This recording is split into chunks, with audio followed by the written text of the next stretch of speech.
नमस्कार मित्रों, स्वागत है आपका हमारे इस चैनल में। अगर आप एक सीएससी वीएलई हैं, कॉमन सर्विस सेंटर संचालक हैं, तो आप सभी के लिए सीएससी के माध्यम से डीजीपे को लेकर एक सबसे बड़ा अपडेट दे दिया गया है। जैसा कि आप सभी को पता ही है कि हाल ही में डीजीपे वेब पोर्टल को लॉन्च किया गया था, तो इस पे अब प्रॉपर तरीके से सभी सर्विसेज वर्किंग में हो चुकी हैं। अब सभी सीएससी वीएलई इसमें खुद की आईडी को रजिस्टर करके काम कर सकते हैं। तो वीएलई किस प्रकार से डीजीपे वेब पोर्टल में अपनी आईडी से लॉगिन करेंगे और किस प्रकार से अपने L1 या L0 डिवाइस को इसमें रजिस्टर करके काम करेंगे। अगर आपके पास मंत्रा का L0 डिवाइस है या फिर मोर्फो का L0 डिवाइस है, तो किस प्रकार से इस पोर्टल में आप लोग रजिस्टर करेंगे और किस प्रकार से आप लोग यहां से लोगों का कैश विड्रॉल करेंगे या फिर कैश डिपॉजिट करेंगे या फिर मिनी स्टेटमेंट किस प्रकार से चेक करेंगे और पे आउट किस प्रकार से करेंगे, इसका कंप्लीट प्रोसेस आज की इस वीडियो में आप सभी को बताने वाला हूं।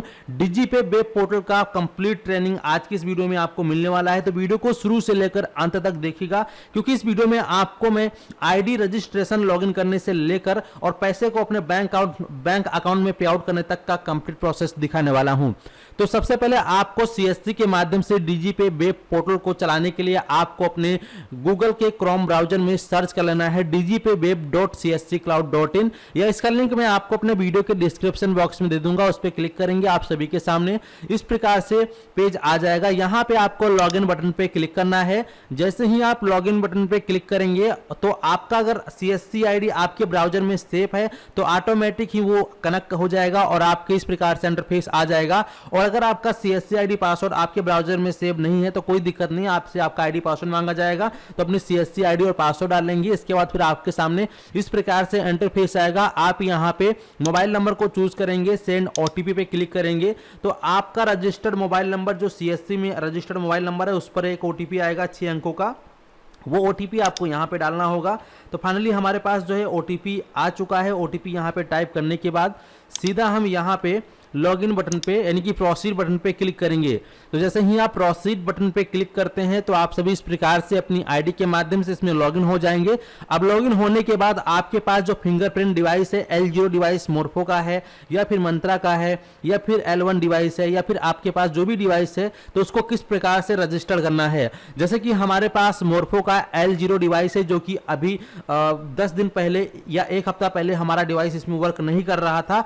तो अभी जो है सीएससी डीजीपे टीम के माध्यम से इस प्रॉब्लम को देखते हुए सभी सीएससी वीएलई को जो है बताया गया है कि अब जो L0 डिवाइस है उसको भी डीजीपे वेब पोर्टल पे मर्ज कर दिया गया है।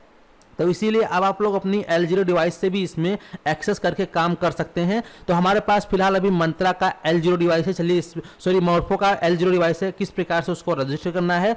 तो रजिस्टर करने के लिए यहाँ पे आपको एक ऑप्शन दिखता है APS सर्विसेज, इस पर क्लिक करोगे। यहाँ आपको ऑप्शन दिख रहा है कैश विड्रॉल, सीधा आप इस पर क्लिक करेंगे। जैसे इस पे क्लिक करोगे तो आप देख सकते हो आपके सामने पहले इस प्रकार से इंटरफेस आएगा, biometric authentication is required to access this page. क्योंकि हमने अपनी बायोमेट्रिक डिवाइस सिस्टम से कनेक्ट नहीं किया था, इसीलिए चलिए यहाँ पे मैं अपनी बायोमेट्रिक डिवाइस को कनेक्ट कर लेता हूँ। तो यहाँ पे हमारे जो डिवाइस है सफलतापूर्वक यहाँ पे कनेक्ट हो चुकी है, डिवाइस रेडी आ चुका है। ओके करते हैं। अब यहाँ पे आपको एजेंट ऑथेंटिकेशन पे क्लिक करना है। तो जैसे ही आप एजेंट ऑथेंटिकेशन पे क्लिक करोगे आप देखोगे हमारा जो डिवाइस है फाइंड कर लिया गया है, कनेक्टेड डिवाइस हो चुका है, बायोमेट्रिक डिवाइस फाउंड हो चुका है, कैप्चर बाय डाटा भी यहाँ पे ग्रीन टिक लग चुका है। और आज से यही 10 दिन पहले या 7 दिन पहले हमारा बायोमेट्रिक यहाँ पे नॉट फाउंड का प्रॉब्लम आ रहा था। अगर आपका L0 डिवाइस रहा होगा तो, क्योंकि हमारे पास भी था, तो आपकी बायोमेट्रिक में लाइट जला होगा, आपको अपना फिंगर लगा देना है। जैसे ही आप अपना फिंगर लगाओगे तो फिंगर लगाने के बाद आप देखेंगे ऑथेंटिकेशन वीएलई यानी कि हमारा ऑथेंटिकेशन कंप्लीट हो चुका है। ऑथेंटिकेशन कंप्लीट होने के बाद फिर आप सभी के सामने इस प्रकार से APS ट्रांजैक्शन डैशबोर्ड ओपन होकर आ जाएगा। अब यहाँ पे आप सभी देख सकते हैं, तो यहाँ पे आप ट्रांजैक्शन कब कब कर सकते हैं ये भी यहाँ पे बताया गया है। तो यहाँ पे देख सकते हैं ऑल ट्रांजैक्शन अलाउड है, सुबह 6 बजे से लेकर रात्रि 11 बजे तक आप लोग यहाँ पर ट्रांजैक्शन कर सकते हैं। यहाँ पे आप इंस्ट्रक्शन देख लीजिएगा, ठीक है।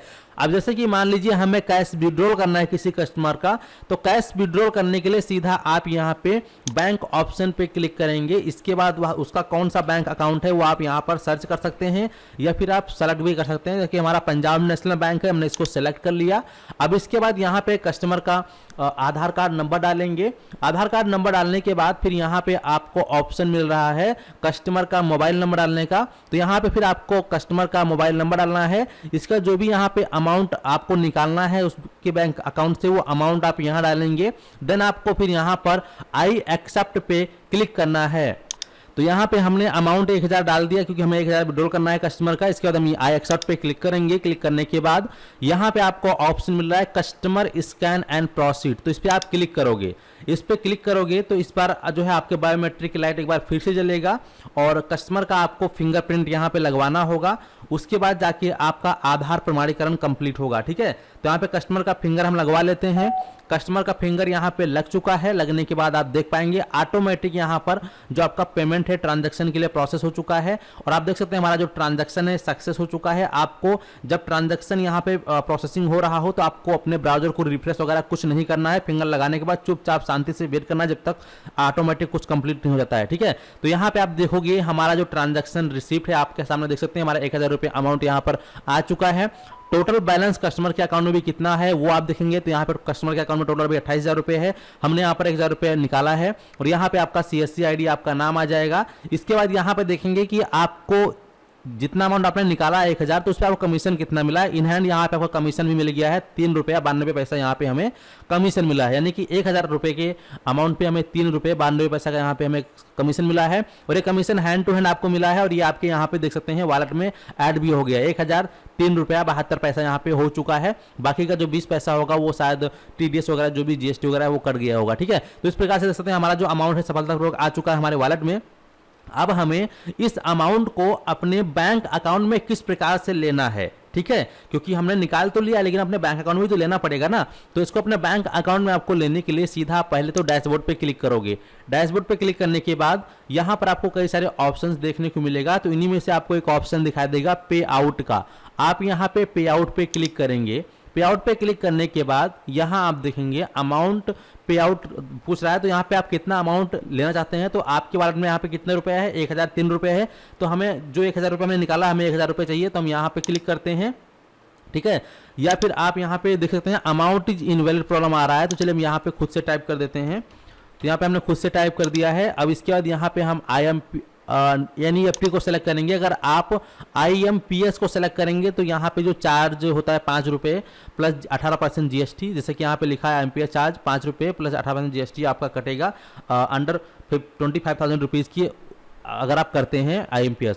और अगर आप 25,000 रुपये से ऊपर का अमाउंट अपने बैंक अकाउंट में पे आउट ले रहे हैं और IMPS के थ्रू कर रहे हैं तो आपको 10 रुपये प्लस 18% GST कटेगा। तो इससे अच्छा है कि आप फ्री ऑफ कॉस्ट NEFT से करें, जिससे कि आपका कोई भी चार्ज नहीं रहेगा। हालांकि ये पेमेंट आपका आपके बैंक अकाउंट में लगभग 30 मिनट में आता है और IMPS से आपका हैंड टू हैंड आपके बैंक अकाउंट में क्रेडिट हो जाता है, लेकिन NEFT में लगभग 20 मिनट या 25 मिनट या 30 मिनट मैक्सिमम टाइम लग जाता है। ठीक है, तो अभी आप यहाँ पर एक चीज़ ये नोटिस करोगे कि हमारा यहाँ पे जो CSC DG पे में हमने अपना बैंक अकाउंट दिया था, CSC रजिस्टर करते समय CSC ID रजिस्ट्रेशन करते समय जो हमने अपना bank account number IFSC code bank name दिया था, ऑटोमेटिक यहाँ पे ये आ चुका है। अकाउंट होल्डर नेम वगैरह आ चुका है। हमें यहाँ पे अलग से खुद भी अपना बैंक अकाउंट ऐड करने की आवश्यकता नहीं है, CSC से ऑटोमेटिक फैच हो चुका है। ठीक है, लेकिन यहाँ पर प्रॉब्लम क्या है कि पे आउट करते समय आप देख पाएंगे कि अमाउंट इज इनवैलिड बता रहा है, यानी कि हमारा जो अमाउंट है यहाँ पर इनवैलिड है। चलिए हमें 500 रुपये निकाल कर देखते हैं कि 500 रुपये निकल सकता है, वो भी नहीं निकल सकता है। हाँ, तो यहाँ पे हम 500 रुपये तो निकाल सकते हैं, लेकिन अगर हम कोशिश करें भैया कि 1000 निकालने हैं तो 1000 यहाँ पर नहीं निकाल पा रहे हैं। 1001 कर देते हैं तो भी नहीं निकाल सकते हैं, इनवैलिड है। 500 करते हैं या 800 करेंगे तो 800 निकाल सकते हैं। 900 करेंगे तो 900 निकाल सकते हैं, यानी कि यहाँ पे आपका सीधी सी बात है कि यहाँ पर आपका जो 100 रुपये है वो वॉलेट यहाँ पे होल्ड हो जाएगा। जैसा कि आपका CSC DG पे का जो मेन DG पे है उसमें भी आपका अमाउंट होल्ड है और यहाँ पर भी होल्ड हो रहा है, जबकि CSC को ऐसा करना चाहिए कि वो DG पे का वॉलेट जो है और इस DG पे पोर्टल का वॉलेट दोनों को मर्ज करना चाहिए। क्योंकि अगर आप लोग अलग अलग दुनिया भर का पोर्टल बनाते जाओगे तो वेली हर पोर्टल पे 100 रुपये अगर वॉलेट में ऐड करता रहेगा, उसका आप होल्ड कर लोगे तो वेली को फायदा क्या होगा। मान लीजिए मुझे इसमें सिर्फ 1000 रुपये पे 3 रुपये ही मिलना है, उसमें से 100 रुपये आप अपनी वॉलेट में रोक रहे हैं, तो बताइए फिर वीएलई का फायदा कहाँ हो रहा है, तो नुकसान हो रहा है। तो सीएससी से हाथ जोड़ के गुजारिश है कि आपका जो मेन सीएससी का डीजीपे था, पहले वाला डीजीपे, उसका जो वॉलेट सेक्शन है उस वॉलेट को डीजीपे वेब के साथ कनेक्ट किया जाए, ताकि वीएलई को सुविधा हो, असुविधा से बचें और उनको भी प्रॉफिट हो, लॉस ना हो। ठीक है, तो चलिए यहाँ पे फिलहाल हम 900 रुपये निकाल सकते हैं। तो 900 रुपये हम यहाँ पे एनईएफटी करेंगे। एनईएफटी पे हमने क्लिक किया, दोबारा से हम यहाँ पे एजेंट ऑथेंटिकेशन पे क्लिक करेंगे। क्लिक करने के बाद आपके डिवाइस में पुनः लाइट जलेगा, देख सकते हैं फाइंडिंग कनेक्टेड डिवाइस आ चुका है, बायोमेट्रिक डिवाइस फाउंड हो चुका है, कैप्चरिंग बायोमेट्रिक डाटा आ चुका है। अब आपके बायोमेट्रिक में लाइट जल चुका है। आपको अपना फिंगर लगा लेना है, यानी कि वीएलई को अपना फिंगर लगाना है, ध्यान रखना है। ठीक है, तो यहाँ पे हमने अपना फिंगर लगा लिया है, ऑथेंटिकेशन वीएलई यहाँ पे हो चुका है। अब आपको कुछ नहीं करना है, यहाँ पे देखेंगे ऑटोमेटिक हमने जो है कुछ किया नहीं है, फिंगर लगाया सही सही, लेकिन यहाँ पे ट्रांजैक्शन फेल हो चुका है। तो ये दोस्तों सर्वर प्रॉब्लम हो सकता है, जिस कारण से पेमेंट बैंक अकाउंट में पे आउट नहीं हो पाया। हो सकता है कि इस पे अभी सीएससी पे आउट पे काम कर रही हो, क्योंकि पेमेंट अभी सही से पे आउट नहीं हो पा रहा है, तो आपको इस चीज़ का थोड़ा सा असुविधा हो सकता है। हालांकि अभी सर्विस काफ़ी फास्ट हो चुकी है। बस सीएससी से एक गुजारिश यही है कि जो आपका पहले वाला डीजीपे है, उस डीजीपे का वॉलेट और सीएससी डीजीपे वेब पोर्टल का वॉलेट आपको एक कर देना चाहिए, ताकि वीएलई का जो अमाउंट है वो 100 रुपये यहाँ वहाँ होल्ड नहीं होना चाहिए, क्योंकि हमें भी इसमें 2 से 3 रुपये मिलता है और कस्टमर से हम एक्स्ट्रा पेमेंट भी नहीं लेते हैं। ठीक है, तो उम्मीद करते हैं कि आप लोग अच्छे से समझ गए हैं कि किस प्रकार से आप सीएससी डीजीपे वेब पोर्टल को यूज कर सकते हैं, और यहाँ से आप जो है मिनी स्टेटमेंट भी चेक कर सकते हैं। चलिए आपको एक बार मिनी स्टेटमेंट का भी चेक करके दिखा देते हैं। ठीक है, क्योंकि मिनी स्टेटमेंट भी जरूरी है। काफ़ी लोग कहते हैं कि मिनी स्टेटमेंट किस प्रकार से चेक होगा, तो चलिए यहाँ पर चेक करके दिखा देते हैं आपको मैं। तो इस प्रकार से इसको सेलेक्ट करेंगे। अब यहाँ पर भी आपको आधार नंबर डालना है कस्टमर का, यहाँ पे कस्टमर का नंबर डालेंगे, मोबाइल नंबर। इसके बाद आई एक्सेप्ट पे क्लिक करोगे और फिर यहाँ पे फिर आप कस्टमर स्कैन एंड प्रोसीड पे क्लिक करेंगे, तो जो है फिर से आपके बायोमेट्रिक में लाइट जलेगा। तो कस्टमर का जिसका भी आपको बैलेंस इंक्वायरी कर रहे हैं, जिसका आधार नंबर आपने डाला है, उसका फिंगर आप एक बार दोबारा से अपने बायोमेट्रिक में लगवाएंगे। चलिए हम यहाँ पे फिंगर लगवा लेते हैं, और फिंगर यहाँ पे लग जाने के बाद आपका मशीन जो है टी से बोलेगा और इस प्रकार से ऑटोमेटिक रिडायरेक्ट होगा। और यहाँ पे आप देख सकते हैं जो आपका अमाउंट है वो यहाँ पर 28,823 रुपये इनके बैंक अकाउंट में, जो कि मैंने आपको अभी दिखाया था। और यहाँ पर आपको मिनी स्टेटमेंट चेक करने पे कोई कमीशन नहीं मिलने वाला है, तो ये चीज़ आपको ध्यान रखना है। ठीक है, तो इस प्रकार से आप लोग कर सकते हैं। हालांकि आप तो समझ गए हैं किस प्रकार से आपको काम करना है। उम्मीद करते हैं कि आप लोग इसे समझ गए हैं। चलिए मिलते हैं आपको नई वीडियो में। इस वीडियो को और भी वीएलई तक शेयर कर दीजिएगा। धन्यवाद।